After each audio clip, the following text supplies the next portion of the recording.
What is a backlog granularity, and why is it so important for agile software development? What is the right level of backlog granularity that the team should have? I will explain everything in this video.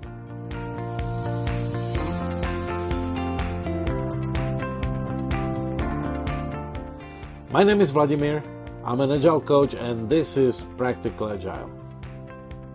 A proper backlog granularity is one of the most important factors that enable an effective software development, reliable and transparent planning and tracking of progress. A backlog consists of individual backlog items which represent tasks that the team must deliver. Each of those backlog items has its size or complexity, which is an approximate amount of work needed to accomplish the task. The size of backlog items can be measured using various units. For Scrum, a typical unit is a story point. For Kanban, we typically use man days. A typical size of tasks in the backlog is called backlog granularity. The backlog owner must have the granularity of backlog under control and must make sure that the level of granularity across the backlog is kept within reasonable levels. The granularity of the backlog is usually different for items at the top of the backlog and for items at the bottom of the backlog. The team, and especially the backlog owner, must make sure that the items at the top of the backlog already have a good granularity, because they must be fully prepared for implementation. On the other hand, the items closer to the bottom of the backlog may not have the ideal granularity yet, as they typically need further refinement from the team.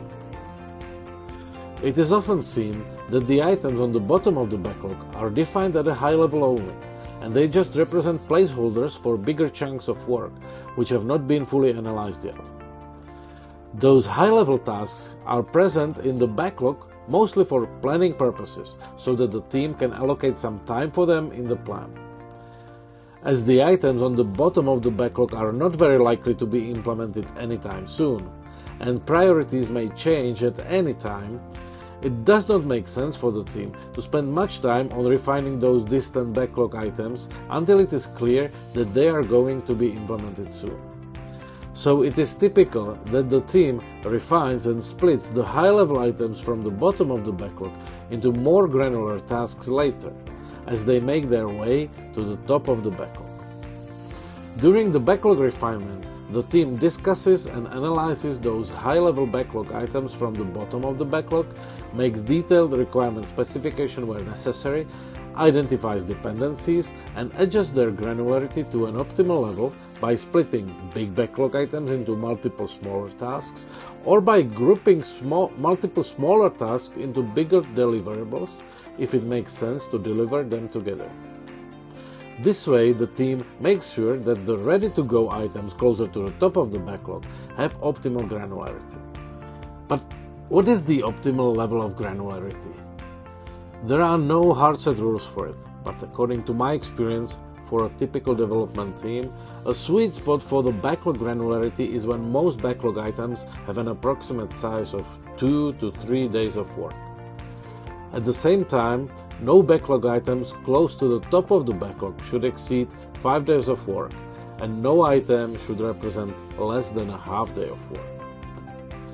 A reason for this limitation is that items too small generate too much administrative overhead, so the team should carefully consider whether they need to track them as backlog items, which means they need to comply with all standard process steps and meet all defined criteria of quality. Although many Scrum Masters and Agile coaches might disagree with me, I think that in situations when there is not too many of such small items, they do not require tracking, and typically represent less than 30 minutes of work, team may decide just to allocate some time for such work items when planning and do them ad hoc outside of the planned work without any tracking or previous planning. Note that in some cases it might be necessary to track even small work items, for example for compliance or audit reasons, so it is up to the team to decide whether to track such items or not. And the reason for not having too big items in the backlog, the main reason for this is that Items too big are typically poorly defined. It is extremely hard to track progress on them. They frequently become blocked due to complex dependencies, and as a result, they do not allow reliable planning, tracking, and forecasting. Having a consistent and correct level of granularity for all refined tasks is extremely important, as the flow of work becomes more predictable and easier to track, plan, and forecast. This consistency of granularity is critically important, especially for Kanban teams, as too much variability in the backlog granularity causes inconsistent lead times and the unpredictable behavior of the whole Kanban system. So that's it for today.